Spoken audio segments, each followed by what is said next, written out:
Indrandrikely va antsika asa hanomboka. Andrikely très très fort. Ok.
Lihatsoa, tsy aloha tomboka amin'izay ve sao dia taraiky. Oui, oui, ça va.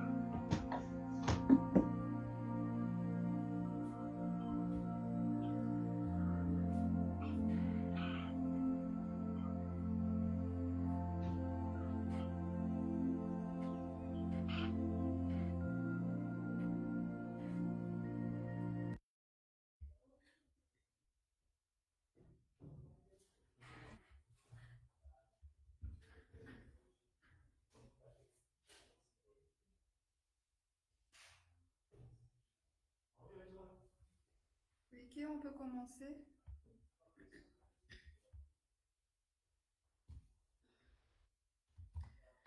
Donc, bonjour à tous et bienvenue à cette présentation virtuelle de notre projet qui est intitulé Covid-19 et gouvernance, les leçons apprises de la crise de 2020.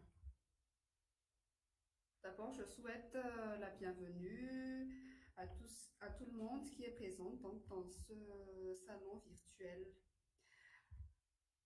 Alors, nous allons un peu revenir au contexte donc, du projet. Le 19 mars 2020, l'État avait donc annoncé l'état d'urgence sanitaire à Madagascar, suivi des mesures et des stratégies limitant les impacts et bien sûr la propagation de la pandémie à travers la République de Madagascar. Le confinement a ensuite été décrété donc à travers tout le pays. A été décrété au niveau des foyers du virus, notamment dans la région Atnana et Analamang, dont les cas ont vraiment été beaucoup. Le confinement national a ensuite été décrété parce que le nombre de cas, le nombre des contaminés a beaucoup augmenté. Il y avait eu donc un pic au mois d'août où le nombre de cas avait vraiment augmenté et l'État avait décidé de faire un confinement national. Peu de temps après, excusez-moi, on a un peu un problème.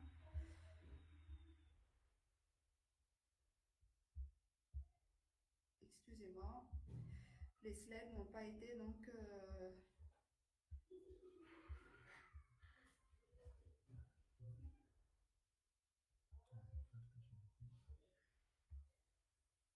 voilà.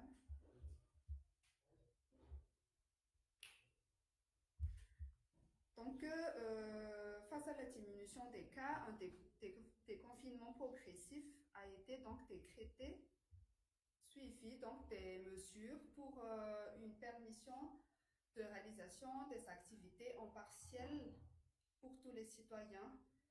Ensuite, le déconfinement total a été décrété au niveau de tout le pays. Malheureusement, actuellement, donc, à Madagascar, le nombre de contaminations a repris son chemin donc actuellement et on est en cours donc d'évaluation et de reprise des mesures petit à petit pour les gestes barrières à Madagascar. Pourquoi nous avons donc décidé de créer ce projet? D'abord, pour promouvoir la transparence et l'opportunité des décisions prises donc par les détenteurs de pouvoir. Ensuite, pour l'intégrité des processus engagés dans le cadre de la gestion de la crise. Et enfin, pour faire une analyse de la lutte contre la corruption lors de la crise sanitaire. L'objectif de ce projet est donc de dresser un bilan rétrospectif de la gestion de la première phase de la crise sanitaire à Madagascar. D'abord, pour en tirer des leçons, mais ensuite pour améliorer la gouvernance lors des phases ultérieures de la crise sanitaire à Madagascar, mais sans oublier la promotion de la transparence et la redevabilité, et enfin pour assurer la gestion et afin de mieux affronter les crises futures qui vont se présenter, pas uniquement donc les crises sanitaires, mais tout ce qui est crise, notamment la famine, la sécheresse, le changement climatique. Cet objectif spécifique a été donc ramené, accompagné par des objectifs spécifiques, notamment en vue d'analyser l'efficacité des acteurs et des stratégies de lutte contre la corruption pendant la crise, mais aussi afin de contribuer à l'amélioration des réponses gouvernementales et étatiques aux crises et enfin pour renforcer le niveau d'information des citoyens sur la gestion de la crise de Covid-19 à Madagascar. Quelle est donc la méthodologie adoptée pour ce projet? D'abord, nous avons créé une cellule de doléances qui consiste à collecter les doléances citoyennes liées au Covid-19, mais aussi afin d'exploiter les statistiques donc issues de ces données collectées pour voir comment et quels sont les genres de corruption qui ont été reçus par cette cellule lors de la crise sanitaire et bien sûr faire une revue et analyse documentaire de la gestion de la crise. Nous avons également effectué des investigations journalistiques par notre réseau de journalistes appelé MAL, bien évidemment toujours dans la gestion de la crise. Ensuite, nous avons également réalisé une analyse quantitative et qualitative par des enquêtes, donc, au niveau de la région d'Analamangue et d'Amsinaman, comme quoi nous avons demandé aux citoyens quel genre de corruption, quel genre de filets sociaux ils ont obtenus. Et enfin, nous avons collaboré avec le Pionco pour essayer de résoudre les cas que nous avons obtenus. Et enfin, qui sont les cibles de ce projet? Les premières cibles de ce projet sont les décideurs ou les détenteurs de pouvoir, parce que eux, comme ils sont détenteurs de pouvoir, ils ont le pouvoir de réaliser une meilleure gouvernance lors de l'éventuelle crise future. Ensuite, les partenaires techniques et financiers qui peuvent améliorer la gouvernance et la transparence et qui est donc un appui fondamental pour l'État. Ensuite, la société civile, qui est un acteur primordial dans la restauration de la bonne gouvernance. Et enfin, les citoyens malagasy, nous, donc, qui sont théoriquement les bénéficiaires directs de ce projet, mais qui n'en bénéficient pas en pratique. Alors, quels sont donc les acteurs d'analyse de notre projet? Ok, je vais peut-être prendre le relais maintenant, Liansu. Merci pour cette première présentation. Est-ce que vous m'entendez? Oui, on entend très bien, merci. Ok.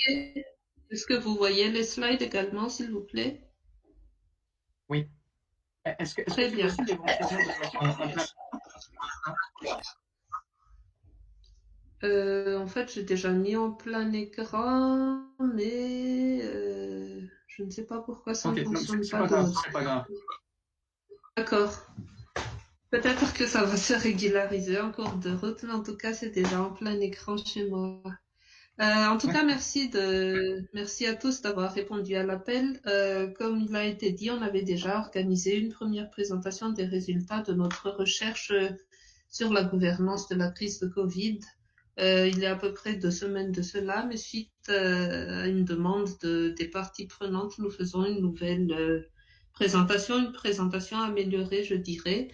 Et le rapport vous sera communiqué, le rapport intégral, cette fois-ci, vous sera communiqué au cours de la journée après cette présentation. Donc, Liansu, qui est la chargée de projet, donc, avait fait une petite introduction, rappelons le contexte et les objectifs de ce projet-ci, et notamment aussi la méthodologie que nous avions utilisée. Le rapport que vous aurez entre les mains et l'analyse que nous avons faite est structurée sur 4 grands points. Tout d'abord, une analyse du cadre juridique, stratégique et opérationnel de la gestion de crise. Ensuite, une analyse des impacts socio-économiques de la crise et les réponses apportées par le gouvernement pour les mitiger et les mesures de mitigation sociale de la crise sanitaire et enfin un focus précis sur la corruption et les atteintes à la démocratie. Comme vous le savez, notre mission principale est de lutter contre la corruption, mais aussi de promouvoir l'intégrité, la redevabilité et la transparence en tout temps, pas seulement en temps de crise. D'où un focus particulier donc sur ce 4e volet sur lequel je m'étalerai un peu plus que sur les autres, puisque vous aurez de toute façon l'occasion de lire en détail les résultats de notre travail dans le rapport de recherche. Nous n'aurons pas le temps de parcourir les 100 pages et plus du rapport que nous avons sorti, mais je m'en tiendrai à l'explication surtout des constats qui ont été relevés. Les constats surtout sur ce qui peut être amélioré et les recommandations, bien sûr, sont on va dire, les pendants positifs de ces constats-là.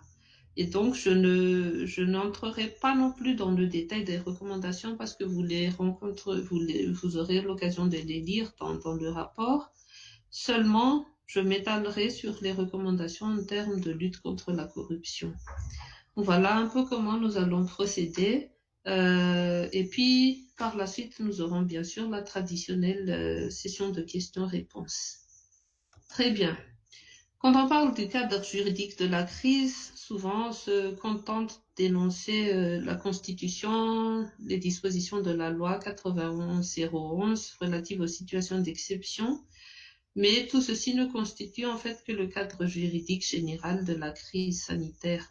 Il y a aussi un cadre juridique qui est complet, qui est relatif à la gestion des risques et des catastrophes qui doit être pris en compte. Un cadre juridique existant aussi sur le domaine de la santé, puisqu'on parle quand même d'une urgence sanitaire, donc la lutte contre le coronavirus. Et il y a le cadre juridique connexe qui s'applique également à la gestion de la crise. C'est par exemple le cas du Code des marchés publics qui théoriquement est en vigueur et doit régir toutes les passations de marché relatives à la crise. Il y a le Code du travail qui doit régir le régime des travailleurs, même en cas de crise. Il y a surtout la stratégie nationale de lutte contre la corruption, entérinée par la loi 2016-020 sur la lutte contre la corruption, qui doit s'appliquer en tout temps, même en temps de crise, surtout peut-être en temps de crise.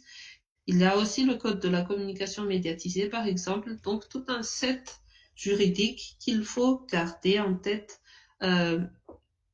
Nous avons analysé ce cadre-là et parmi les constats que nous avons relevés par rapport à ce cadre juridique général, c'est que il y a, par exemple, un souci de conformité avec le droit international des traités en termes de dérogation et de notification. Qu'est-ce que cela signifie? Madagascar a ratifié un certain nombre de conventions internationales, par exemple, sur le droit des enfants, sur les droits des femmes, les droits des travailleurs, etc. Mais les plus importants dans notre cas étant le pacte international relatif aux droits civils et politiques et le pacte international relatif aux droits économiques et sociaux. Si l'État devait déroger aux dispositions de ces conventions internationales et de ces traités-là que Madagascar a donc ratifiés, il est impératif de notifier les organismes internationaux responsables de ces traités, en l'occurrence le Secrétariat général des Nations Unies. C'est une obligation qui ne fait aucune dérogation. Tous les États parties signataires à ce type d'instrument juridique international doivent s'y soumettre. Nous avons fait des recherches et nous n'avons pas pu retracer une telle notification de la part du gouvernement malgache. Parce que parmi les mesures qui ont été prises par l'État, par exemple, figurent des restrictions aux libertés d'expression, des restrictions au droit à l'information, des restrictions au droit de déplacement sur le territoire, déplacement des personnes et des biens, des restrictions au droit de travail également, etc. Nous connaissons tous les mesures qui ont été prises, je ne les passerai pas en détail, mais en tout cas, il aurait fallu que l'État prévienne donc et explique surtout aux organisations internationales concernées les tenants et aboutissants de ces mesures. Donc, nous recommandons, si ce n'a pas encore été fait, de procéder à cette recommandation-là. Ensuite, un autre constat qu'on a fait, c'est le manque de clarté des prolongations à répétition de l'état d'urgence. Manque de clarté parce que les différents décrets qui ont été pris pour instituer l'état d'urgence sanitaire et les prolonger tous les 15 jours ne décrivent pas spécifiquement les responsabilités des autorités qui y sont impliquées. Donc ça, c'est quelque chose qui est à corriger si l'État devait encore prendre de tels décrets, expliciter spécifiquement qui est responsable de quoi, quelles sont les attributions de chaque structure, même si si cela implique des textes qui sont longs et qui sont lourds, mieux vaut avoir des dispositifs clairs et légaux en place plutôt que juste se référer à la parole présidentielle, on va dire, et à des dispositions juridiques simplifiées.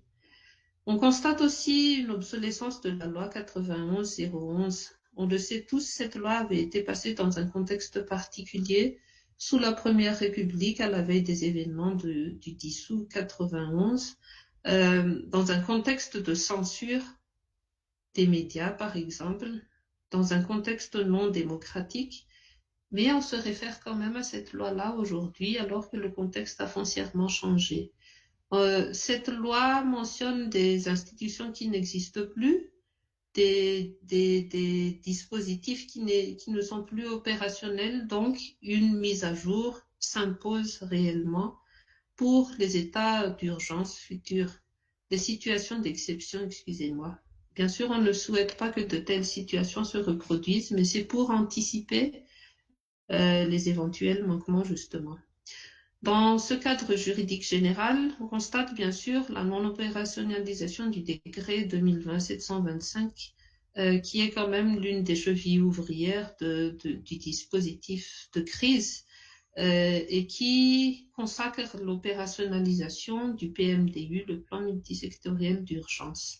Quand nous avons fait cette analyse, bien sûr, aujourd'hui, vous le savez, il y a eu une réunion de mise en place, enfin d'activation du PMDU, si on peut dire. Lundi dernier, des représentants de la société civile y ont participé. Et quand nous avions rédigé cette étude au mois de décembre dernier, ce n'était pas encore le cas, tout ce constat de non-opérationnalisation. Et puis, un dernier constat sur ce point, sur le régime juridique général, c'est l'existence de pouvoirs présidentiels hors de contrôle. Pourquoi on dit hors de contrôle? C'est vrai que les textes de référence, y compris la Constitution, donnent des pouvoirs spéciaux au président de la République sous le contrôle théorique des institutions. Mais on n'a pas l'impression que ce contrôle des institutions, justement, ait eu lieu. Madagascar, contrairement à d'autres pays, n'a pas officiellement proclamé des mesures restreignant les libertés et les pouvoirs du Parlement. Et on ne peut qu'en s'en féliciter. Seulement, on a l'impression que le Parlement lui-même ne s'est pas saisi pour contrôler les agissements de l'exécutif pendant l'état d'urgence sanitaire. Il en résulte un déséquilibre des pouvoirs qu'il faut absolument corriger si on devait passer par une nouvelle phase de la crise sanitaire. En ce qui concerne le cadre juridique de la gestion des risques et des catastrophes, c'est un dispositif complet et opérationnel, comme je l'ai dit. Vous verrez la liste des textes en vigueur dans le rapport. Les deux constats qu'on a relevés, c'est la non-traçabilité du plan de contingence multi-risques et multi-aléas de gestion de risques et catastrophes à jour. C'est un document qui est requis par la politique nationale de gestion des risques et des catastrophes à laquelle est assortie une stratégie nationale à la SNGRC. Donc, on ne sait pas si ce plan de contingence multi-risque et multi-aléas de GRC existe aujourd'hui. Est-ce qu'il a été remplacé par le plan de contingence sanitaire spécifique à la COVID-19? Est-ce qu'il y a multiplicité de documents, donc, ou est-ce que ce plan n'existe pas du tout? C'est à vérifier. En tout cas, le manquement est à corriger. Ensuite, il y a la non-traçabilité de l'existence du Fonds national de contingence qui devrait être géré par le PNGRC.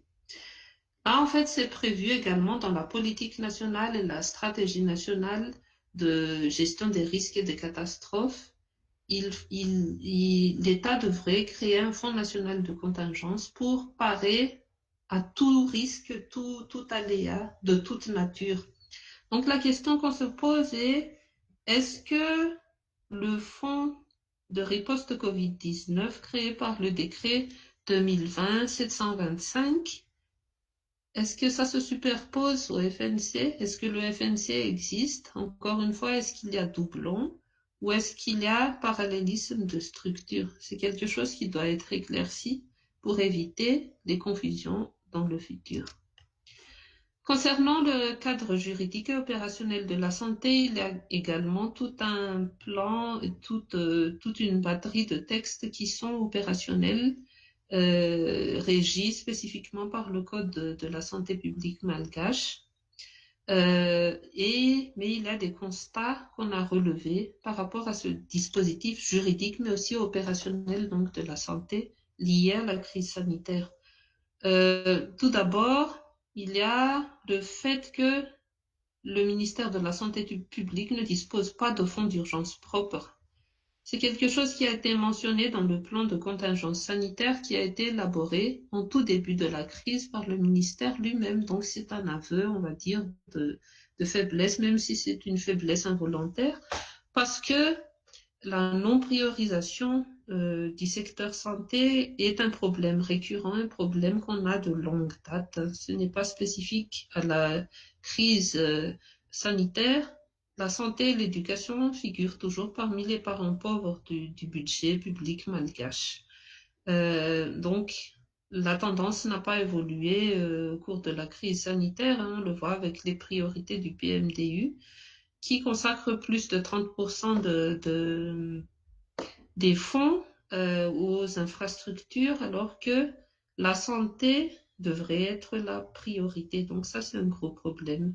Il y a aussi la non-opéralisation des structures comme les COUSP qui doivent être opérationnelles et qui sont prévues par les textes en vigueur pour gérer les urgences sanitaires publiques à tous les niveaux, que ce soit au niveau central, régional et décentralisé.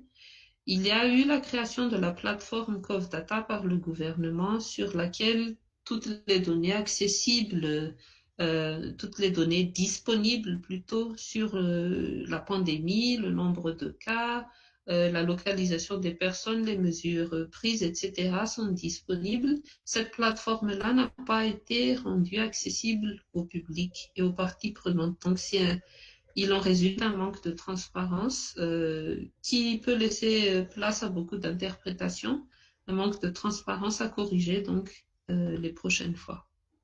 Et puis, il y a le problème récurrent du manque de ressources humaines dans le domaine de la santé. Je ne vous apprends rien, c'est une réalité. Et c'est assorti à une pénurie de médicaments et d'équipements qui a eu lieu pendant la crise sanitaire. À ce propos-là, je tiens à souligner que les discours étaient divergents pendant la crise sanitaire. Certains responsables du gouvernement parlaient carrément de pénurie, c'est-à-dire rupture de stock en quelque sorte. D'autres parlaient de lenteur dans l'acheminement des intrants. Donc il y avait une dissonance entre les discours des différents responsables gouvernementaux, une dissonance qu'il faut absolument corriger parce que le citoyen doit pouvoir se fier à une information gouvernementale claire, non confuse. Et l'autre problème, c'est que cette pénurie de médicaments et d'équipements a boosté le marché noir en la matière, notamment le marché noir de médicaments en Bouipou, qui a littéralement explosé pendant la pandémie. Nous avions réalisé une investigation sur le sujet à travers notre réseau MALN à l'époque, et vous trouverez bien sûr un extrait ainsi que le lien correspondant dans notre rapport. Tout cela est lié aussi à un environnement délétère en termes de santé. Et ici, je me réfère au Global Health Security Index 2019 pour Madagascar, sur lequel on a réalisé un score de 40.1 sur 100 donc. Et un classement, c'était classé à la 86e place sur 195 pays. Si on peut voir sur ce graphique que théoriquement, je dis bien théoriquement, on a une capacité de réponse, ce qui est en orange ici, vous le voyez avec le petit bonhomme. On a théoriquement une capacité de réponse aux aléas sanitaires assez élevée par rapport à la moyenne mondiale de 38,4, alors que notre indice s'élève donc à 57,8. Par contre, vous verrez sous la mention Health que notre capacité en termes de ressources humaines sanitaires est vraiment en dessous de la moyenne 19,2 sur 100, en dessous de la moyenne mondiale de 26,4. Moyenne mondiale qui n'est pas très élevée non plus, ça j'en conviens. Mais c'est surtout la situation malgache qui nous préoccupe ici. Donc c'est quelque chose qu'il faut absolument corriger sur le long terme, pas seulement pendant cette crise-ci, mais c'est un problème qui nécessite une mobilisation des ressources, une restructuration des politiques et stratégies également pour recruter plus de personnel de santé les motiver également avec des salaires attrayants, des conditions de travail attrayantes, respectueuses de la valeur de ce personnel, de leurs compétences aussi. Et ça, déjà, ça va aussi contribuer à diminuer les risques de corruption dans le domaine de la santé, en parallèle à la crise, donc.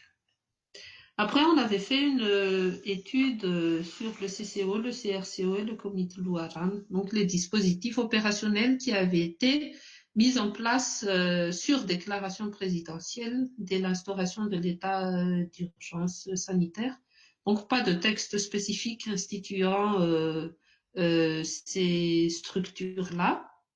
Ce manque de base légale, la société civile l'avait relevé à plusieurs reprises. Et puis, dans une intervention télévisée du 14 avril 2020, le directeur général de la communication de l'époque, M. Fanay Mananati Arey, avait déclaré pourquoi s'encombrer d'une batterie de textes? Pourquoi on a déjà la Constitution, la loi 91-011 qui disent que le président peut tout faire? Donc pourquoi s'encombrer de textes? Eh bien pourquoi? Tout simplement pour mettre des balises claires, identifier les responsabilités de chaque structure, le fonctionnement aussi structurel, mais aussi financier et budgétaire de ces structures-là. C'est très important parce que ça évite l'existence de dispositions claires, légales, évite toute interprétation, toute confusion et ferme la porte aux malversations. Parce qu'ici, on a plusieurs constats. D'abord, la création sur simple déclaration présidentielle, je l'ai déjà dit, ça se réfère aussi à une pratique qu'on a relevée pendant la crise sanitaire, c'est la quasi-sacralisation de la parole présidentielle. On ne s'appuie plus sur les textes légaux, ni sur les circulaires, les notes. Dès que le président dit quelque chose, donc c'est acté. Donc beaucoup de promesses, beaucoup de choses qui ont été dites, mais quid de la concrétisation de cette parole présidentielle-là. Il faut dépasser ce problème en prenant tout simplement des actes juridiques. Et puis, il y a eu des soupçons de trafic d'influence sur certains dons du privé au CCO, je m'explique. À l'époque, l'influence des dons venait bien sûr des PTF, mais aussi en partie d'entreprises du secteur privé, parmi lesquelles des compagnies du secteur extractif, des compagnies dont la licence avait été suspendue. Et l'impression, l'analyse qu'on en fait, c'est que peut-être que certaines de ces compagnies-là avaient fait des dons justement pour, si je puis m'exprimer ainsi, jeter de la poudre aux yeux du gouvernement en disant oui, vous pourriez peut-être réfléchir la décision quant à la suspension de notre permis maintenant que nous donnons des aides dans le cadre de cette pandémie. Il faut rester prudent. C'est une recommandation pour le gouvernement, évidemment. Il faut rester prudent dans l'interaction avec le secteur privé. Il ne faut pas que le secteur privé capture l'État, comme on peut le voir un peu partout dans le monde. Il faut que l'État se protège parce que l'État, la priorité de l'État, c'est, enfin en théorie, c'est l'intérêt général. Et l'État ne doit pas aller dans le sens d'intérêt privé. Par ailleurs, d'autres constats à propos du CRCO, c'est qu'il y a des conflits d'autorité entre les préfets et les gouverneurs. Là, on revient aussi à un problème de décentralisation manifeste qu'on a. Vous vous souvenez peut-être que les textes en vigueur spécifient que les chefs de région doivent être élus. Puis, il avait été passé un décret controversé qui avait été cependant confirmé par la HCC, c'est que les gouverneurs donc prennent le rôle de chef de région sans être élus, ils sont nommés bien évidemment, mais leur rôle se cantonne cependant au développement social et économique des régions.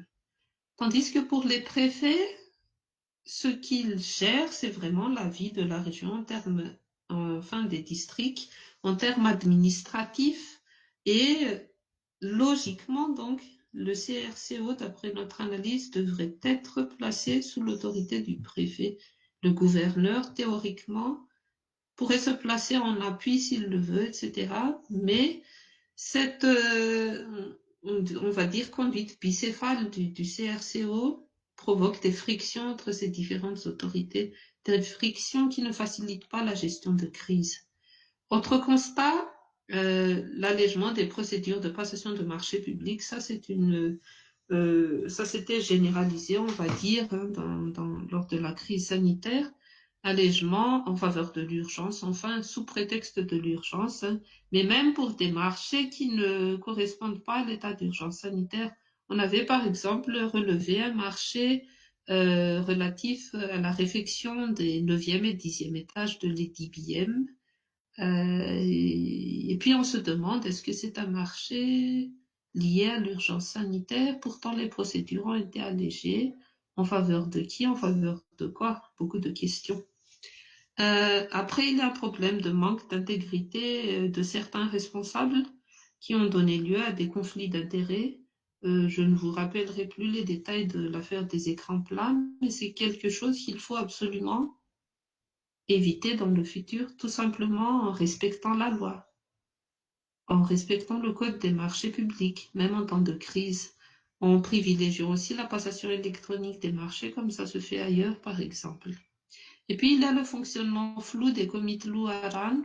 Pas de texte là aussi, évidemment. Le processus d'élection ou de nomination des responsables est totalement flou, si bien que la légitimité des membres de ces comités Luaran, pour peu qu'ils aient fonctionné dans certains quartiers, a été complètement remise en cause par la population. Donc tout ça ressort du manque de respect de la loi, d'un manque aussi de balises juridiques. Maintenant, à propos du PMDU, bien sûr, il n'a été mis en place, et encore théoriquement, qu'en juillet 2020, soit quasiment 4 mois après le début de la crise sanitaire. Après, comme je l'ai dit, la réunion d'opérationnalisation de ce dispositif ne s'est faite que lundi dernier, donc on attend ce que ça va donner. Autre constat, multiplicité de structures et non-valorisation de l'existant, notamment au niveau sanitaire. Le cadre juridique, stratégique et opérationnel de la santé prévoit déjà une multitude de structures pour parer à l'urgence sanitaire. Néanmoins, le régime a mis en place d'autres structures, comme on l'a vu tout à l'heure, et ça prête à confusion. Pourquoi dupliquer les structures quand on peut peut-être répondre à l'urgence avec l'existant? Et ça revient aussi à se demander si quelque part cette crise n'aurait pu être gérée autrement avec des pouvoirs normaux du président, sans entrer dans des pouvoirs spéciaux qui, sans balise, je le répète, sans balise, peuvent ouvrir la porte à des abus.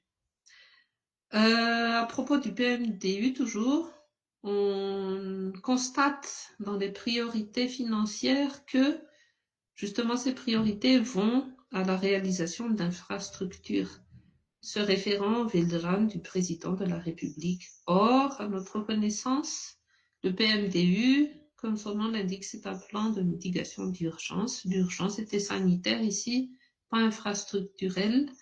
Donc pourquoi se référer au VLDRAN? Pourquoi dédier 35% des ressources allouées à la construction d'infrastructures? Je ne dis pas que ce n'est pas important, bien sûr, on sait l'état de vétusté de nos infrastructures, mais dans un contexte d'urgence sanitaire, est-ce que c'est approprié? Chacun y répondra, mais c'est un constat qu'on avait fait. Et puis, par ailleurs, on avait constaté un faible taux d'engagement des dépenses malgré la disponibilité des fonds. Les fonds qui, on le rappelle, ont été donnés par les partenaires techniques et financiers de Madagascar. Principalement, il y a aussi les fonds, une partie du fonds qui est financée par les RPI. Mais ce qu'on constate, c'est que jusqu'à la rédaction de ce rapport, donc en décembre 2020, il y avait un très faible taux d'engagement. Les fonds étaient là, pourquoi ne pas engager les dépenses? Je n'ai pas la réponse à cette question, mais c'est une question qu'on se pose en tout cas. Et puis, dans le dispositif du PMDU, il y a l'émission, on va dire, inappropriée de la commission de veille informationnelle CVI. Pour nous, c'est un instrument de répression potentielle de la liberté d'expression et de la presse à Madagascar, parce que les missions, vous les verrez dans le rapport, elles y sont rappelées, sont de monitorer, je simplifie, hein, je condense, monitorer les réseaux sociaux et tout ce qui est communication entre les citoyens à propos de la crise.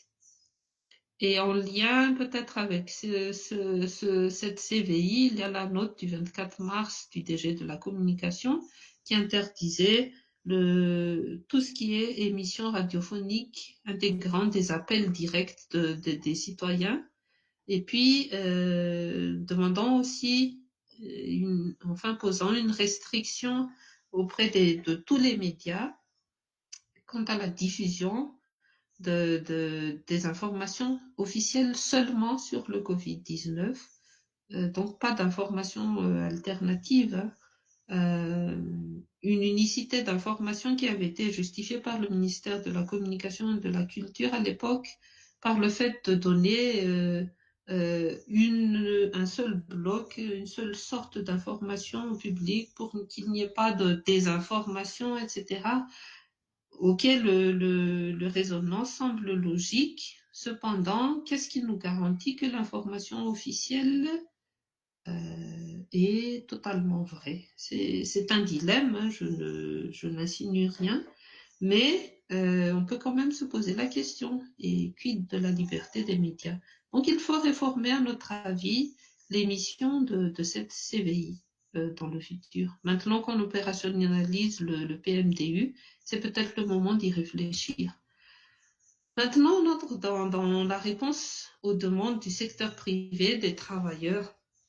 Les constats qu'on fait dans ce contexte de marasme économique, le secteur privé, les syndicats de travailleurs avaient à maintes reprises lancé des demandes auprès du gouvernement pour la mise en place d'aides. Mais il y a eu une lenteur dans la prise de décision sur les mesures à adopter. Voilà que le PMDU, comme vous le savez, en plus d'être un plan dédié donc aux infrastructures et surtout dédié aux mesures de mitigation économique en faveur du secteur privé. Il n'est toujours pas opérationnel jusqu'à aujourd'hui, donc le secteur privé a attendu et attendu. Bien sûr, entre-temps, il y a eu des mesures fiscales et bancaires qui ont été prises, heureusement, mais on n'a pas l'impression que ça ait mitigé toutes les pertes économiques subies par le secteur privé. Donc, il faut à l'avenir accélérer la prise de décision et mieux considérer aussi les besoins des parties prenantes. Et puis, il y a eu ce fameux plan Marshall dont on ne connaît pas grand-chose finalement, hein, et dont on ne sait pas aujourd'hui quel est le taux de réalisation, le taux d'avancement sur quel fonds, etc. Mais ça a été lancé de façon tonitruante aussi par le président. Donc, on attend plus de renseignements là-dessus aujourd'hui. Il y a eu le lancement du Teams-Famine. Et là, on a mis le mystère de la CNAPS. Pourquoi? Le constat a été soulevé par l'union syndicale, gendarme syndicale, qui se demande pourquoi est-ce que la CNAPS avait investi dans beaucoup d'infrastructures, oui, investi aussi dans certaines compagnies, injecté des fonds pour Air Austral, etc. Donc, beaucoup de liquidités disponibles pour faire ces investissements, mais peu de liquidités disponibles pour aider les travailleurs. L'État a instauré le Zinsfonds, qui est un prêt pour les travailleurs. Pourquoi ne pas avoir, au lieu d'un prêt, pourquoi ne pas avoir fait un don? C'est ce que se demandent les syndicats. Donc, le ministère de la CNAPS, on a lancé une investigation là-dessus qui est en cours sur, justement, les agissements de cette structure et la façon de gérer ces fonds-là qui sont quand même des deniers publics, hein, et qui sortent de nos poches en tant que travailleurs, simplement. Et puis, il y a l'opacité autour des réquisitions du secteur privé pour la production du CVO. Le CVO, ça aussi, c'est un grand mystère de la crise sanitaire, hein. Je n'entrerai pas dans les détails phytothérapiques, etc. Ce n'est pas de notre domaine, mais on se demande quels ont été les deals conclus avec le secteur privé, l'État pour la production de cette boisson. À qui profite le CVO, où va l'argent du CVO, qui profite de toute cette publicité, quel est l'état du CVO aujourd'hui. Bien sûr, le président, lorsqu'il avait levé l'état d'urgence sanitaire le 18 octobre, avait attribué notamment le succès, entre guillemets, de la gestion de crise par la distribution de 7 millions de doses gratuites de CVO.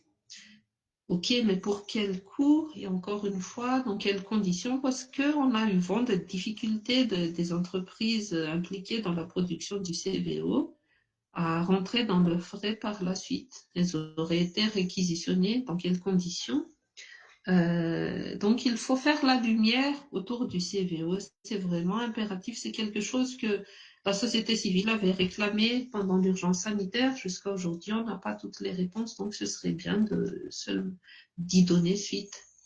Et puis, l'absence d'opérationnalisation du PMDU est en cours de résolution. Donc, on verra bien ce qu'il en est. Concernant les mesures de mitigation sociale de la crise sanitaire, donc les aides sociales, quelques constats ont été relevés. Et ces constats relèvent d'une enquête qu'on avait faite dans la région Analamang et la région Atsnana auprès de 404 ménages de bénéficiaires, donc, qui révèlent des difficultés dans l'obtention des aides sociales, notamment tout ce qui est enregistrement, inscription sur les listes, manque d'informations également sur les critères de sélection des bénéficiaires, sur les modalités de distribution des aides sociales, etc. Donc, difficultés structurelles, mais aussi programmatiques. Après, il y a un rapport coût-efficacité négatif du PAC vaccin. On y reviendra tout à l'heure. Un impact limité des programmes sociaux Mbao Amour. On y reviendra également. Un gap entre la composition prévue et la composition réelle du PAC vaccin. Donc, quand on dit gap, il y a une différence. Où va la différence? Dans la poche de qui? Ça, on ne sait pas. Une disparité des montants alloués en termes de social Mbawok et une forte demande de maintien des mesures de protection sociale. Vous ne voyez pas de constat relatif au Tuskiafamen ici parce que les enquêtes ont révélé que le Tuskiafamen était le dispositif le plus apprécié, mais aussi qui semble le plus efficace de toutes les aides sociales adoptées. Seulement, est-ce que le Tuskiafamen peut devenir une mesure pérenne? On ne le pense pas. Il faudrait donc à l'avenir, pour tout ce qui concerne la mitigation sociale, voir sur le long terme adopter quasiment une politique de protection sociale universaliste pour tous les Malgaches, au lieu de dispenser des aides à compte-gouttes seulement pendant des crises. Parce que quand on dispense des aides sociales de type cash transfer ou distribution de vivres comme ceci, on crée une habituation auprès de la population. Est-ce qu'on a les moyens de maintenir et de répondre à cette habituation? Moyens en termes de ressources, tout domaine confondu. Pourquoi ne pas plutôt investir dans une politique sociale sur le long terme pour essayer aussi de réduire l'écart entre les classes sociales, tout simplement. Mais bon, je reviens, disparité dans la composition du vaccin, par exemple, c'est quelque chose qui a été révélé par l'enquête qu'on a faite, hein, encore une fois. Le vaccin devait se composer de riz, d'huile, de lait, de CVO et de légumineuses, entre autres. Mais curieusement, les bénéficiaires ont sorti toute une sorte de liste. Il y en a qui ont reçu du riz, du sucre, une bougie et de l'huile, par exemple. D'autres ont reçu du riz, de l'huile, du savon, des haricots. D'autres n'ont reçu que de l'huile et du lait, etc. Le graphique démontre la disparité tout simplement. Donc on se demande, disons par exemple que un pack coûte 20 $. Pour 20 $, vous pouvez avoir une liste très précise et même au gramme près des choses que vous allez inclure. Pourquoi est-ce que certains packs ne font peut-être que 5 $? Où est passée la différence donc? Quand on promet ce type d'aide sociale à la population, il est indispensable d'assurer l'équité et l'égalité de tous dans le traitement et donc dans la composition de ce type de dons.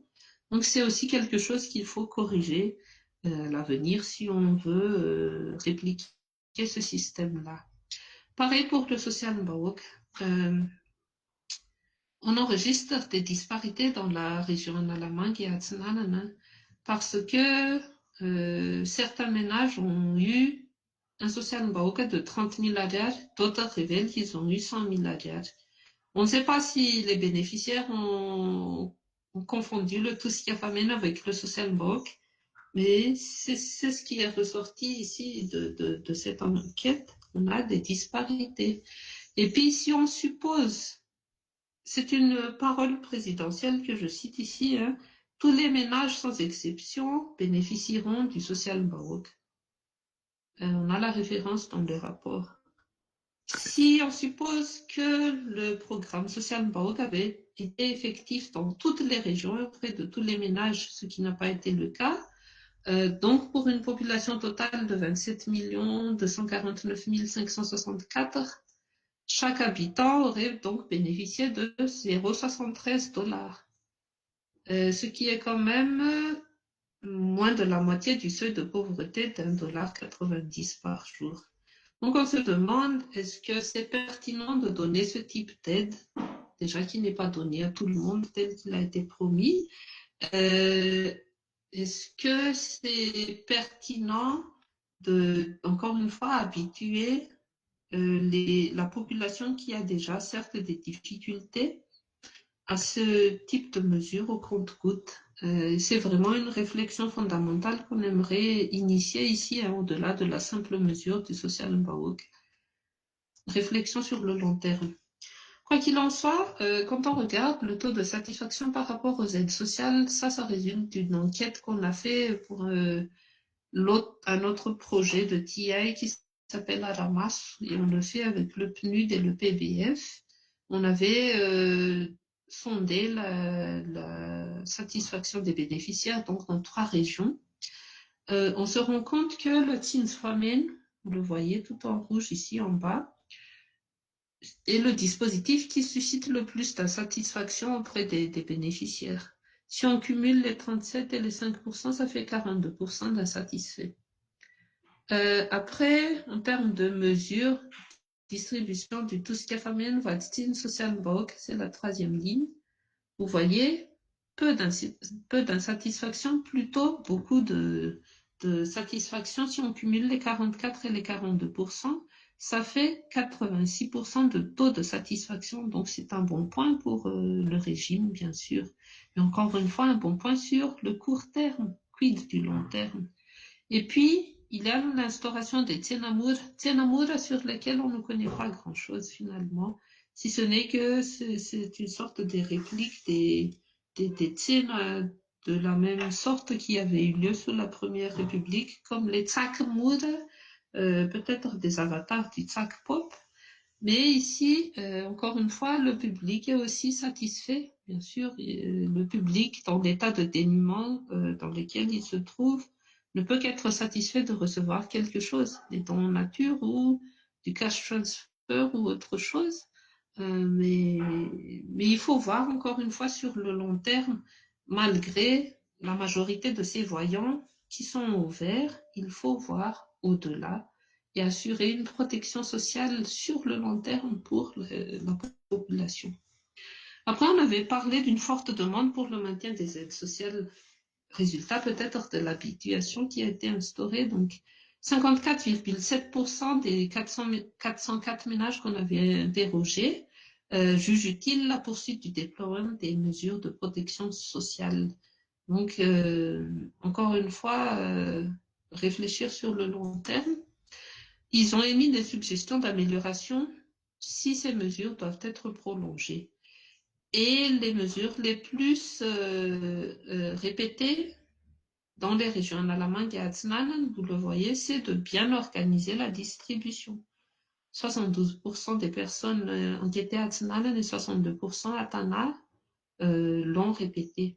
Et puis ensuite, assurer l'équité dans la distribution, communiquer les informations utiles et importantes sur la distribution des aides sociales, publier les critères de sélection des bénéficiaires, bien sûr, et publier la liste des bénéficiaires. Et là, curieusement, vous verrez que les pourcentages les plus faibles de ces suggestions d'amélioration résident dans la publication des fonds alloués à chaque Fuktan.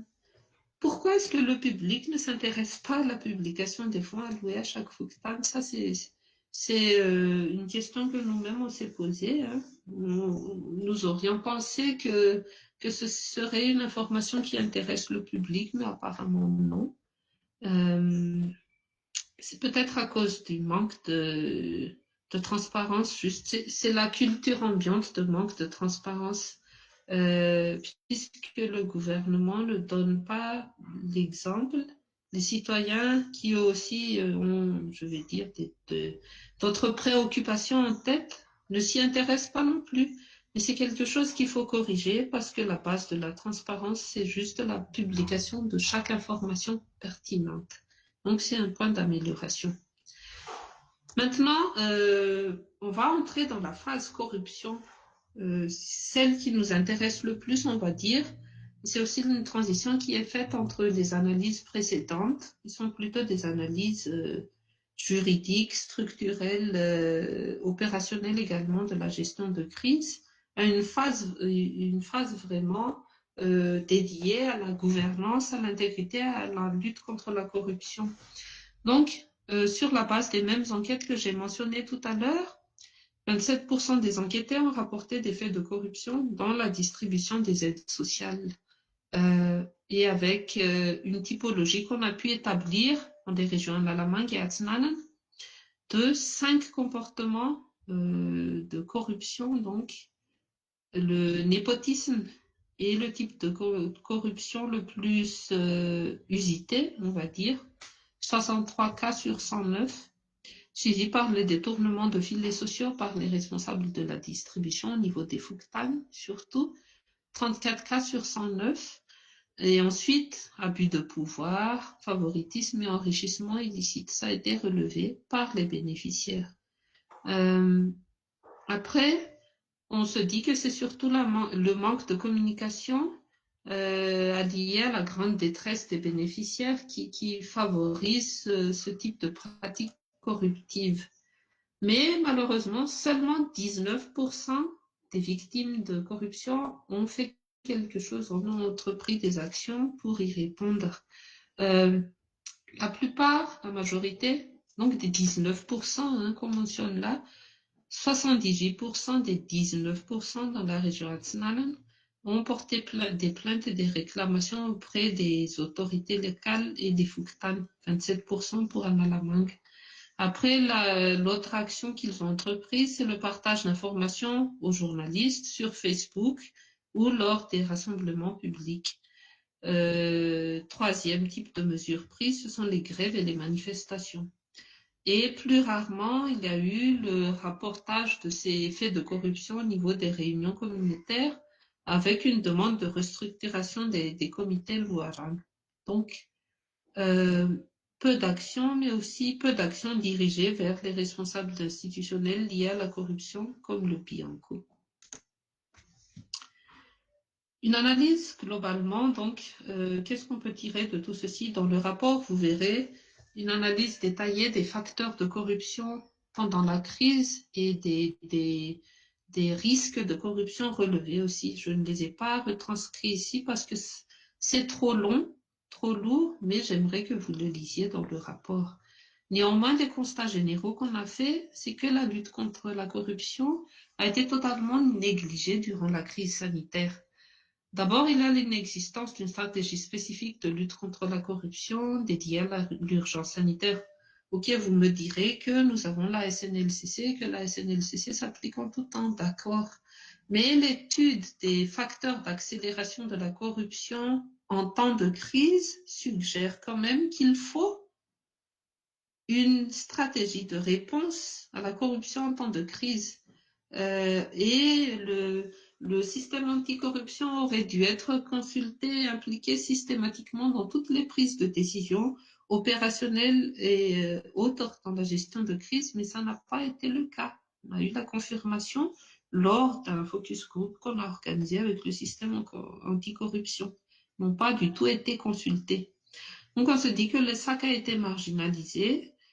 Et pire encore, il a été fragilisé. On se rappelle de l'épisode non encore résolu de la réforme, de la révision de la loi sur les PAC, qui est aujourd'hui suspendue à la décision du Sénat. Sénat récemment recomposé, comme vous le savez, avec une forte majorité présidentielle. Donc, nous verrons ce que cela donne aussi. C'est un chantier à suivre. Mais en tout cas, le SAC a été fragilisé. Et un autre aspect de cette non-considération pour la lutte contre la corruption, c'est l'absence de réaction aux recommandations du SAMIFIN.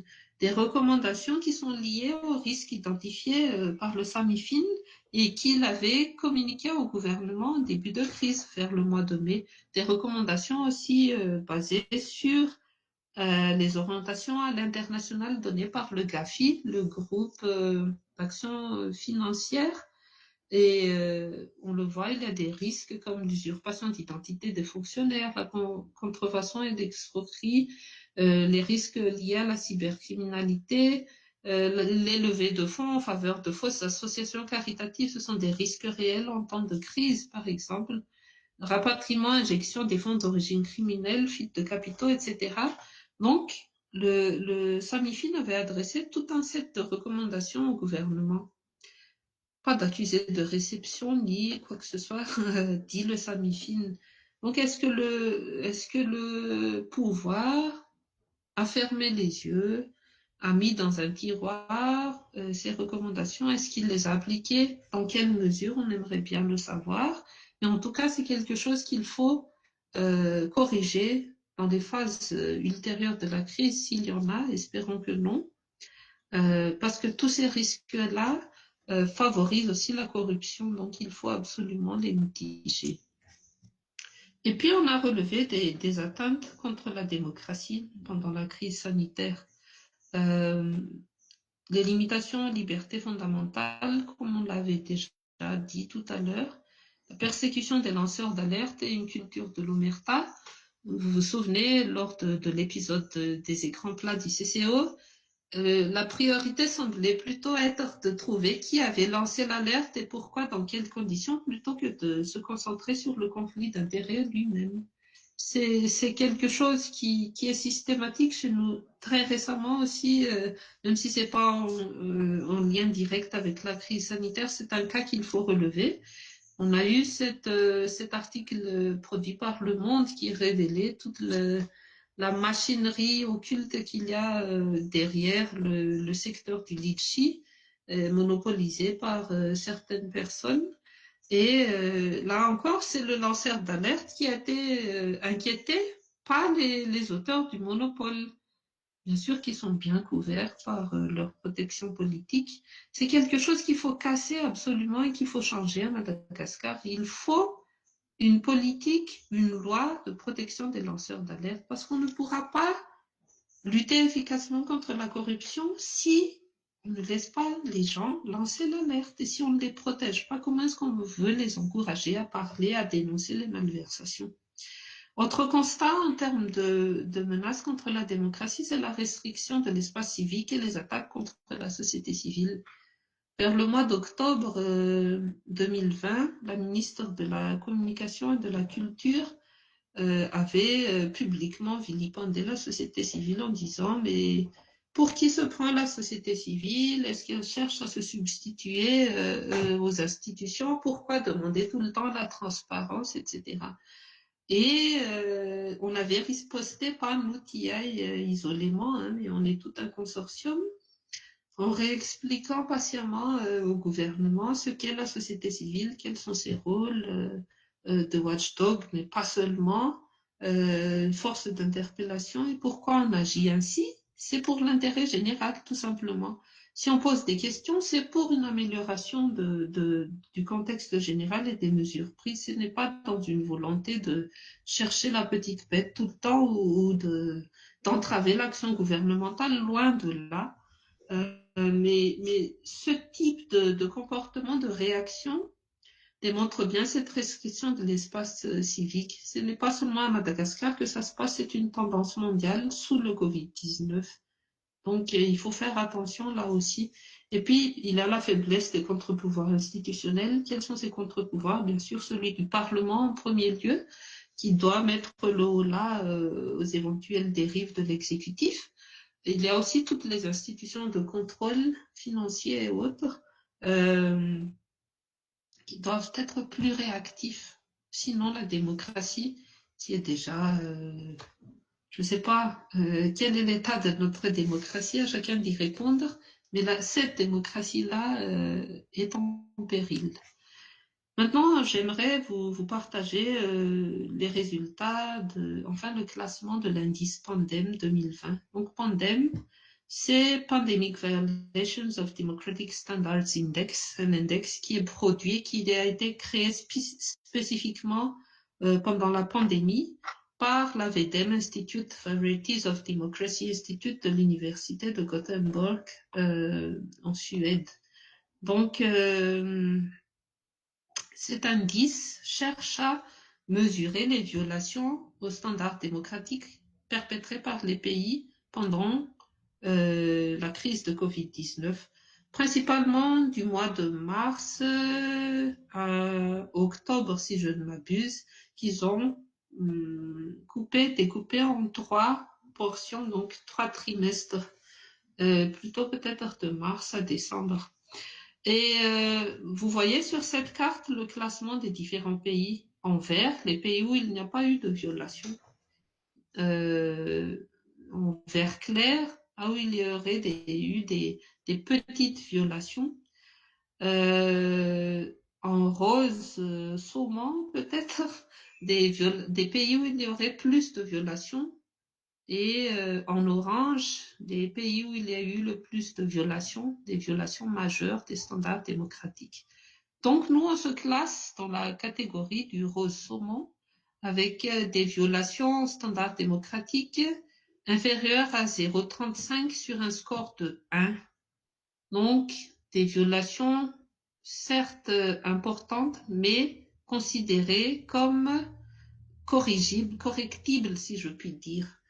On va voir quelles sont ces violations-là selon l'indice Pandem 2020. Ceci n'est pas des violations relevées selon Transparency International Initiative Madagascar, mais selon l'indice Pandem 2020.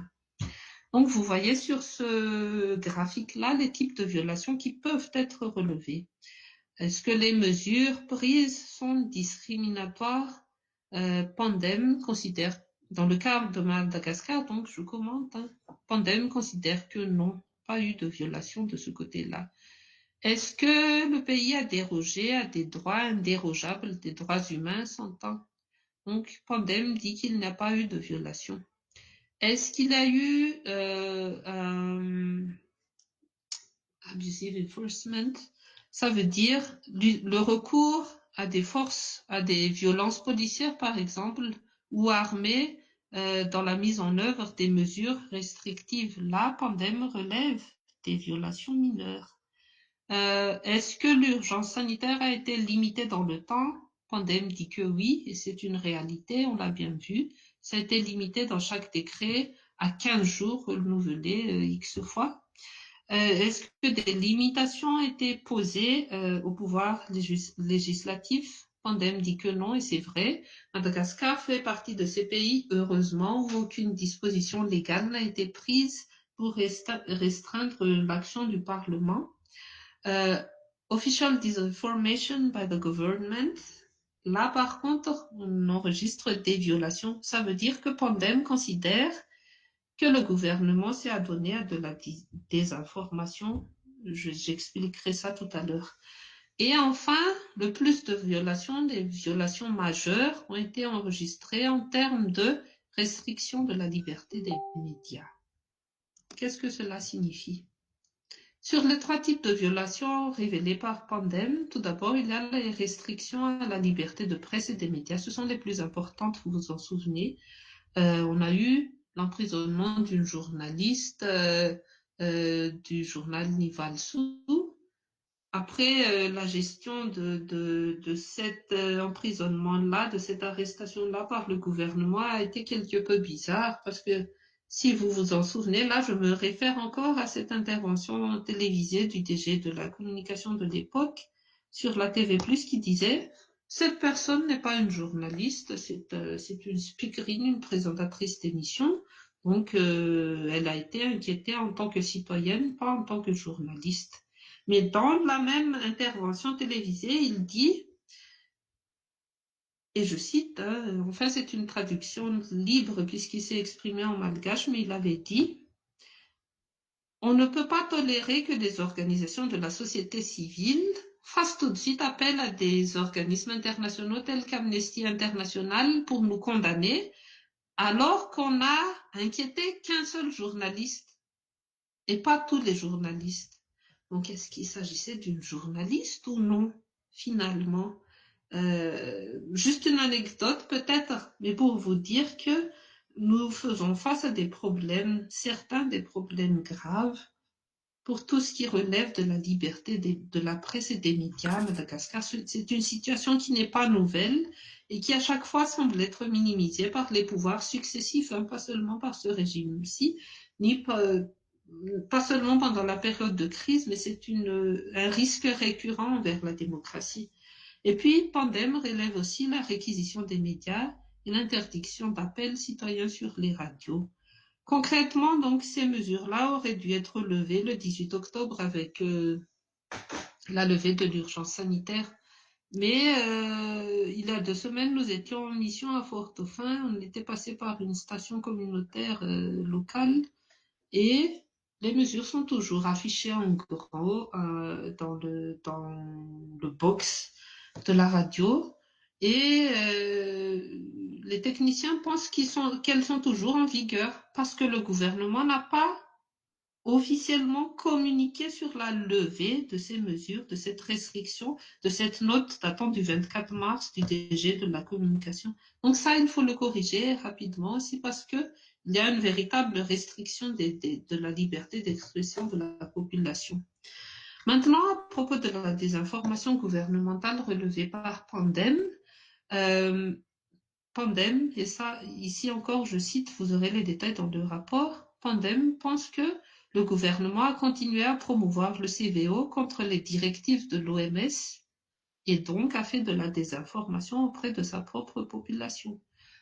En présentant le CVO comme étant le remède ou enfin, ayant des vertus curatives par rapport au Covid-19, Pandem estime que le gouvernement a fait de la désinformation puisque l'OMS a toujours dit de faire preuve de prudence quant au développement de cette tisane finalement telle qu'il est présenté aujourd'hui. Et puis là, on doit quand même rappeler qu'il est formellement interdit par notre Constitution de faire des essais et des tests cliniques sur des personnes sans leur libre et plein consentement. Et on se remémore cet épisode d'obligation d'ingurgitation du CVO aux élèves en classe d'examen qui avaient repris les cours au milieu du confinement. C'est un autre débat, certes, mais un débat aussi lié au respect des droits humains en temps de crise, donc matière à réflexion également. Et puis, en dernier lieu, Pandem relève un recours à la violence policière avec des cas de violence relevés à Thomasin principalement, ayant occasionné des protestations. Les forces de sécurité, bien sûr, ont nié tout usage de la violence, mais c'est quand même un cas qu'il faut relever. Il ne faut pas que cela se reproduise dans le futur. Alors, de tout ceci, vous vous direz qu'on a relevé tout un panier de problèmes, mais à chaque problème correspond à une solution. Et ça, on le développe de long en large dans le rapport. C'est pour ça qu'il est si long, Donc, on invite vraiment les parties prenantes, surtout les décisionnaires gouvernementaux, à lire notre rapport parce que si on l'a produit, c'est pour vous aider à mieux mitiger la crise sanitaire. Ce n'est pas par souci de jeter la pierre ou l'opprobre ou bien de médire, mais c'est pour vous permettre de mieux diriger la gestion de crise. Si on fait des recommandations générales, premièrement, il s'agirait d'allier les réponses sanitaires et économiques d'une manière inclusive et dans une perspective de durabilité. Qu'est-ce que ça veut dire? Tout simplement, comme je l'ai dit tout à l'heure, adopter des mesures de protection sociale universalistes sur le long terme. Ne pas faire de l'aide au compte-gouttes et surtout aussi écouter les desiderata des travailleurs et des populations. De quoi est-ce qu'ils ont besoin? Est-ce que c'est d'un sac de légumineuses? Ou est-ce que c'est d'autres choses? Deuxième recommandation, améliorer la gouvernance et l'intégrité et prévenir les risques de corruption liés à la COVID-19. Là, il faudra juste tourner les constats négatifs que j'ai fait tout à l'heure en recommandations positives. Intégrer le système anticorruption dans toutes les prises de décision. Ne le fragilisez pas. Alimenter avec des ressources suffisantes et appropriées la lutte contre la corruption à Madagascar. Mettre en place une stratégie de lutte contre la corruption pendant la crise sanitaire, opérationnaliser le PMTU aussi dans ce sens, puisqu'il y a l'OMLC, l'organe mixte de lutte contre la corruption, qui devrait être opérationnel, qui aurait dû être opérationnel depuis juillet de l'année dernière. Et puis aussi assurer l'intégrité des responsables étatiques à tous les niveaux. Et favoriser aussi le lancement de plaintes en termes de corruption et le lancement d'alertes aussi. Troisième recommandation, c'est d'assurer l'opérationnalisation du fonds COVID-19 pour qu'on sache où vont les fonds, comment est-ce qu'ils ont été gérés, etc. Si vous le remarquez, on n'a pas, cette étude ne s'intéresse pas spécifiquement à la transparence des fonds publics ni au suivi des fonds Covid-19. Pourquoi? Parce que ces chantiers-là sont déjà pris en charge par d'autres projets, notamment le projet STEF, une coalition dont on fait partie et qui est appuyée par l'Union européenne. Donc, c'était pour faire la part des choses, pour ne pas faire de doublons. Et puis, établir un cadre juridique approprié, on veut dire par là mettre à jour notamment la loi 91-011, comme on l'a dit. Assurer l'accès des citoyens à l'information publique en adoptant le projet de loi y afférent, oui, ne l'oublie pas, on ne devrait pas l'oublier. Cette loi est cruciale pour la transparence et la lutte contre la corruption à Madagascar, donc il faudrait l'adopter, chers gouvernants. Sixièmement, assurer la protection des lanceurs d'alerte, des piliers de la transparence et de la lutte contre la corruption et contre les malversations en tout genre. C'est clair, je pense. Et puis, on a des recommandations spécifiques pour les institutions internationales qui sont aussi les premiers partenaires du gouvernement dans cette gestion de crise. Il faudrait que ces institutions internationales comme le FMI, la Banque mondiale, etc., fassent pression pour que la lutte contre la corruption reste quand même une priorité pour le gouvernement. Parce qu'on ne voudrait pas que le gouvernement oublie l'engagement qu'il a lui-même pris de tolérance zéro contre la corruption, ou bien est-ce que c'était dans le feu de la prise de pouvoir en 2019 que ça a été instauré en tant que priorité, mais finalement ça ne l'est plus. On se pose la question. Il faut aussi que les PTF construisent un cadre de redevabilité clair avec le gouvernement. Quand vous donnez des aides, s'il vous plaît, exigez ce cadre de redevabilité, exigez qu'on vous rende compte jusqu'au moindre centime, penny ou cent dépensé dans les aides sociales pour que ces aides ne soient pas diverties ailleurs. Et puis, il faut que les institutions internationales ne financent que des programmes dénués d'objectifs politiques ou particuliers.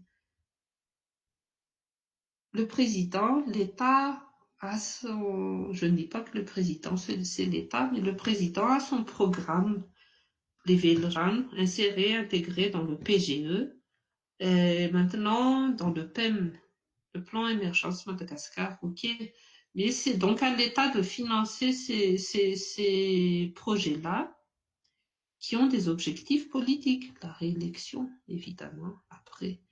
Donc, il ne faut pas que les PTF financent ce type d'intervention, surtout lorsqu'on parle du cadre de l'urgence sanitaire, parce que ce n'est pas la priorité, il faut rester objectif. L'État doit générer ses propres ressources pour financer ces programmes particuliers-là, mais rester dans l'humanitaire, rester dans le social. Donc, ne vous laissez pas manipuler, quoi. Voilà. Et puis, il faut appuyer la société civile dans sa quête de transparence. On échange beaucoup là-dessus, donc je ne m'étalerai pas. Et faire pression pour l'adoption de la loi sur l'accès à l'information publique et aussi à l'adoption d'une loi sur la protection des lanceurs d'alerte. Parce que si ces deux lois ne sont pas adoptées, nous prêchons en plein désert, rien ne changera jamais. Donc voilà, j'ai beaucoup parlé, j'ai la gorge sèche et j'espère que vous ne dormez pas. Mais pour conclure, je reprends ce constat de l'Instat qui dit que 60% des ménages malgaches ont été satisfaits des mesures prises par le gouvernement et 70% estiment que celui-ci est disposé et peut fournir des soins de santé, une assistance et une aide suffisante pour faire face à la crise liée à la COVID-19. Ok, et vous vous rappellerez sûrement des gros titres des journaux, peut-être la semaine dernière ou il y a quelques jours, à propos de ce classement sorti par la Lowy Institute qui donne des bons points à Madagascar qui aurait bien géré la crise. Là, je dis, c'est très bien d'être bien classé. On n'a pas l'habitude d'être bien classé. Rappel à l'IPC 2020 avec un score de 25 sur 100. Donc, c'est bien d'être bien classé, mais il ne faut pas trop se gausser ni faire preuve d'autosatisfaction sur la base d'un index purement arithmétique qui se base tout simplement sur le nombre de décès, le nombre de cas par rapport au nombre de la population. Et pas sur les aspects gouvernance de la crise. Il faut être prudent. Et on a identifié des efforts à fournir, notamment en termes de respect de l'état de droit en tout temps, respect des libertés fondamentales et des droits humains, la pratique de l'intégrité, de la transparence et de la redevabilité à tous les niveaux, le renforcement de la lutte contre la corruption en tant que priorité nationale, l'inclusivité dans la prise de décision, y compris l'inclusivité envers les institutions elles-mêmes. Il n'y a pas que l'exécutif dans la vie. L'inclusivité et respect envers la société civile, s'il vous plaît. L'écoute des besoins et attentes de la population, l'accès à l'information et la protection des lanceurs d'alerte et finalement le respect des engagements internationaux, contenus notamment dans les traités et les conventions, mais aussi par exemple les engagements pris lors du décaissement des facilités d'aide du FMI. Il y a des engagements. Certains ont été respectés, certains, d'autres non. Donc, il s'agit de tenir parole, en somme, sur tous les plans. Donc voilà, j'ai essayé de résumer tout ce qu'on a trouvé. On a trouvé beaucoup de choses, mais encore une fois, je vous invite à lire le rapport qu'on va vous envoyer. Et surtout, touchez-en le mot si vous travaillez dans la mitigation de la gestion de crise, dans la mitigation de la crise, excusez-moi, si vous travaillez au sein de l'État, auprès des PTF ou que vous soyez à n'importe quel niveau, vous pouvez contribuer au changement. Alors, agissez. Voilà, merci beaucoup et puis nous sommes dans l'attente de vos questions. Merci, merci pour votre patience. Merci beaucoup, Ké. Donc, nous sommes prêts à répondre à vos questions. Si vous avez des questions ou bien des commentaires.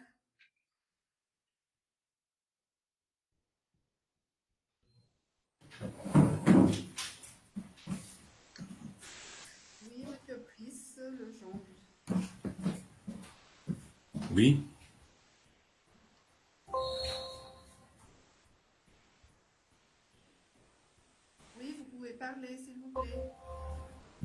Oui, je ne sais pas s'il y a quelqu'un qui peut répondre sur Oui, oui, Brice, les, tu peux les parler. dates, sur les dates, parce que PMDU c'est urgence, mais PEM c'est le long terme.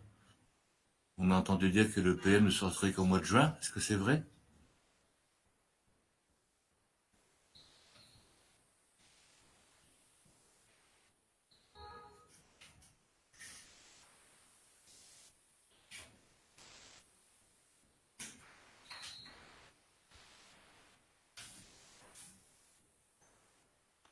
Malheureusement, on n'a pas la réponse à cette question parce que je crois que le PEM devait être rendu public le 19 janvier, je crois, mais rien ne s'est passé entre-temps. Mhm. Et puis, voilà, comme on est tous dans l'expectative, hein, mais il faudrait effectivement que l'État nous explique les articulations entre les différents plans qui sont pris pour qu'on puisse tout simplement savoir où l'on va. C'est nécessaire. Ok.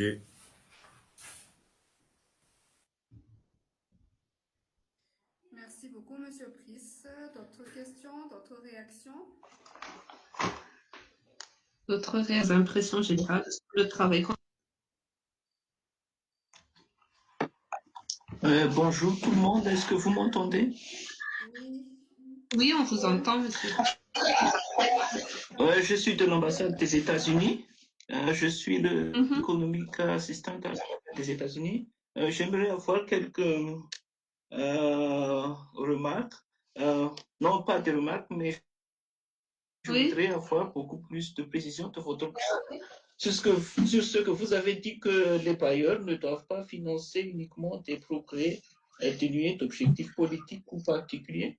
Est-ce que vous avez des programmes en tête qui vous reviennent tant qu'on ne devrait pas, par exemple, financer?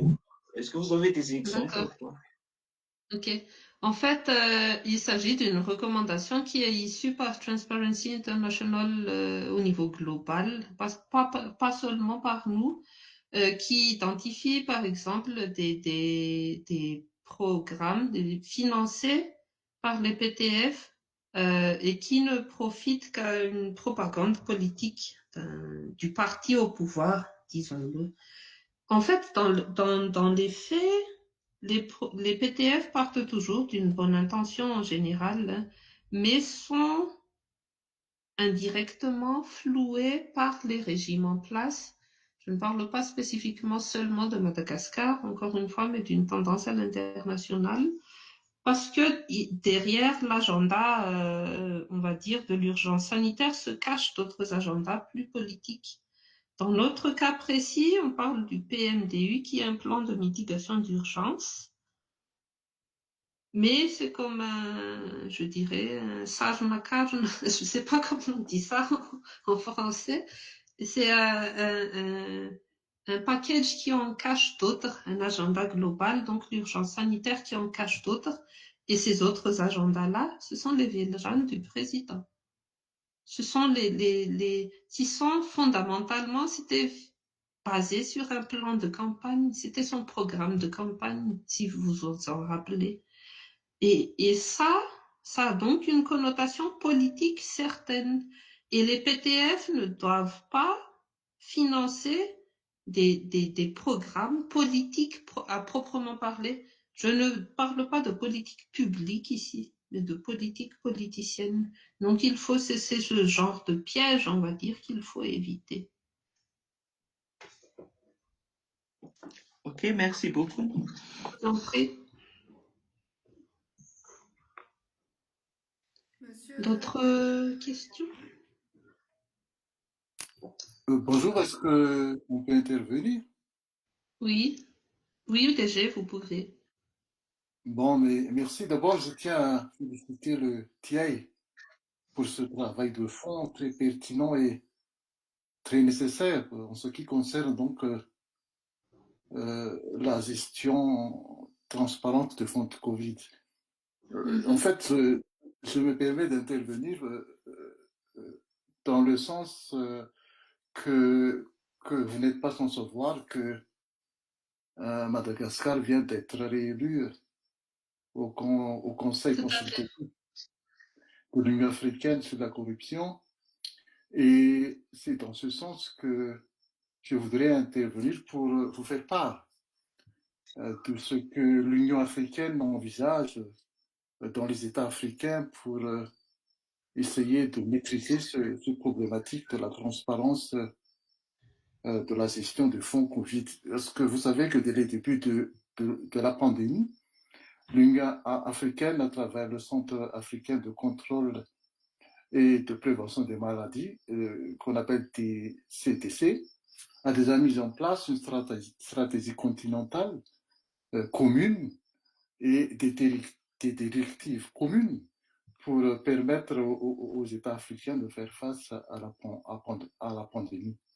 Et par la même occasion, l'Union africaine s'est adressée aux institutions financières internationales pour solliciter donc des moyens financiers pour permettre au continent africain de faire face à cette pandémie. Et on a estimé en ce temps-là à plus de 100 milliards de dollars le besoin de l'Afrique.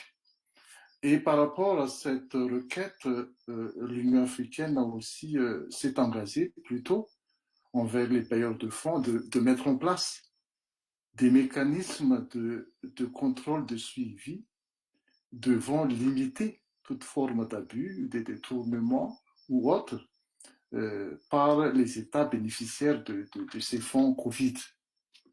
Mais plus tard, comme vous le savez, on a pu observer dans les États africains des abus, des détournements. On a eu écho de ça aussi à Madagascar par rapport à des faits qui ont suscité donc l'interrogation de l'opinion publique, surtout de la société civile. Et c'est dans ce sens que l'Union africaine, la Commission avait donc donné mandat au Conseil consultatif sur la corruption de faire en sorte à ce qu'il y ait une interaction entre les acteurs étatiques et les acteurs non étatiques, c'est-à-dire la société civile, pour la mise en place d'une plateforme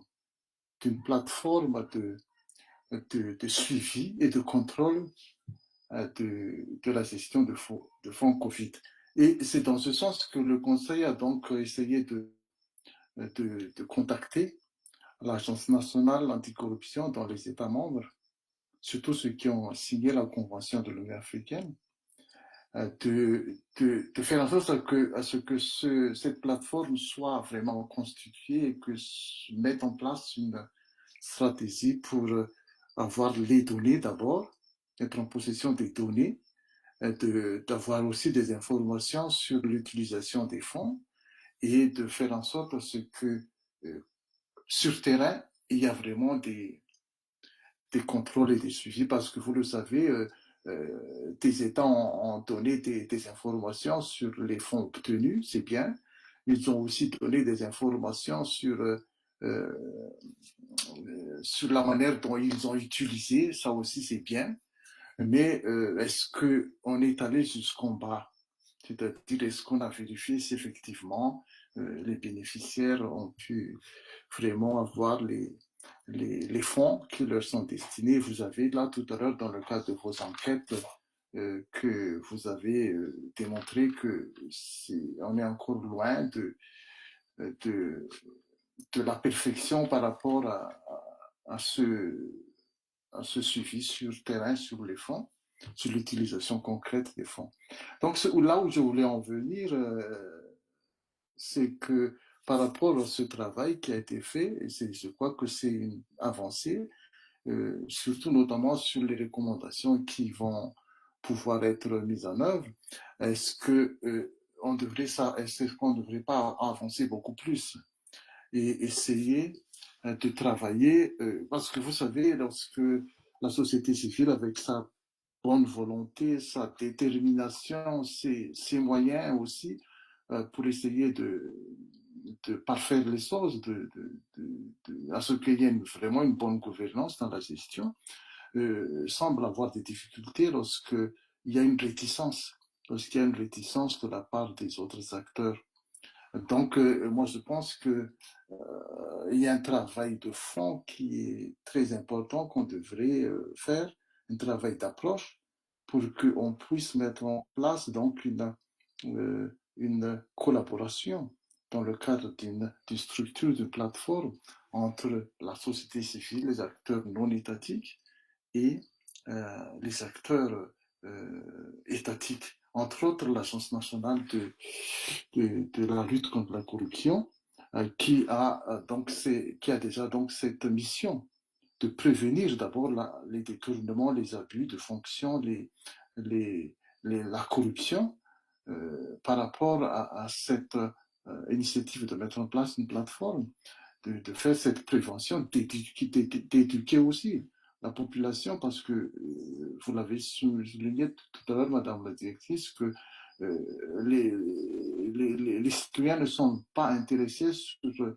les fonds qui ont été qui leur ont été destinés par rapport à des dons au Fouktan. Donc, moi, je pense que là, il y a un problème d'éducation. Il y a aussi, il faut aussi donc faire en sorte à ce que, dans le cadre de cette prévention de détournement d'abus, il y a donc cette dispositif qu'on devrait mettre en place pour prévenir donc les risques de détournement, de corruption. Donc moi je pense que si on voudrait vraiment aller dans ce sens, avoir vraiment des résultats, c'est qu'il faut essayer de faire en sorte qu'il y ait vraiment un partenariat, une collaboration entre l'Agence nationale de la lutte contre la corruption, parce qu'ils ont cette mission, non seulement sur la prévention, la sensibilisation, et aussi sur la répression, parce que là aussi, l'Union africaine, à travers le Conseil, essaie de faire en sorte que cette plateforme essaie d'identifier tous les faits de corruption et les suites qui ont été données, non seulement dans le cadre d'une enquête préliminaire, mais aussi sur les suites qui ont été données contre ces personnes-là au niveau de la justice. Voilà ce que je voudrais vous faire part, Madame la directrice, et je tiens donc à vous remercier de m'avoir permis d'intervenir dans le cadre de ce partage. Je vous remercie.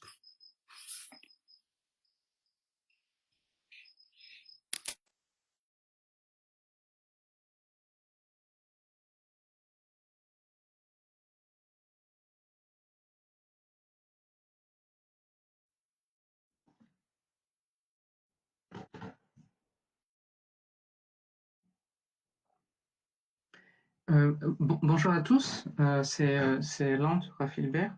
Je suis basé à Singapour et là c'est la première fois en fait que j'assiste à ce type de présentation par Tim.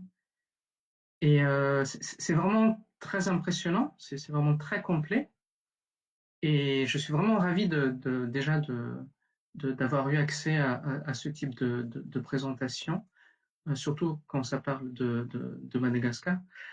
Et ma question, c'est par rapport à la diaspora qui est en Asie. Quand le rapport sera donc mis à disposition, est-ce que je pourrais le partager à la diaspora en Asie ou pas?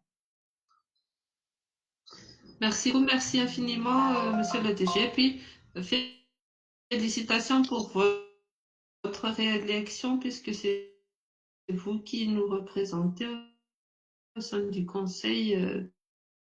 Donc, au niveau de l'Union africaine, votre proposition, votre suggestion est très importante parce que c'est aussi une tendance que nous recherchons à ce partenariat avec les États. Oui, bonjour.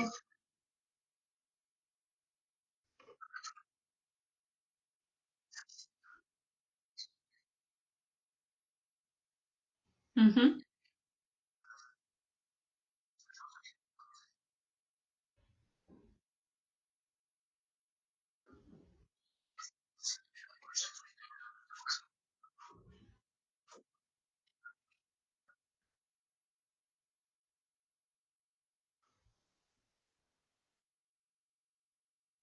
Mhm.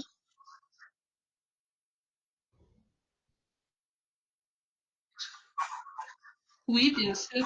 Oui, bien sûr, tout à fait. C'est vraiment à vocation publique, hein. De toute façon, ça va être uploadé sur notre site web avec d'autres publications. Donc, vous êtes vraiment libre de partager à qui vous voulez.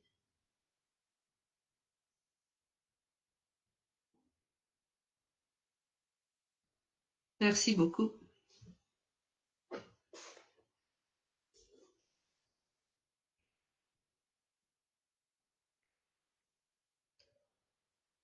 Très bien, je pense que si personne n'a plus de s'arrêter là pour aujourd'hui, puisqu'on a atteint 11 heures.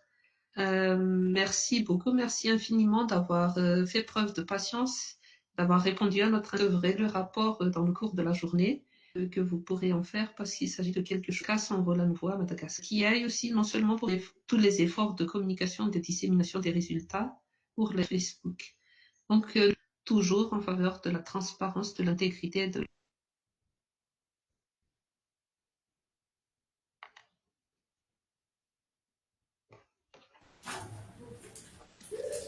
Ok, au revoir. Au revoir à tous, à la prochaine.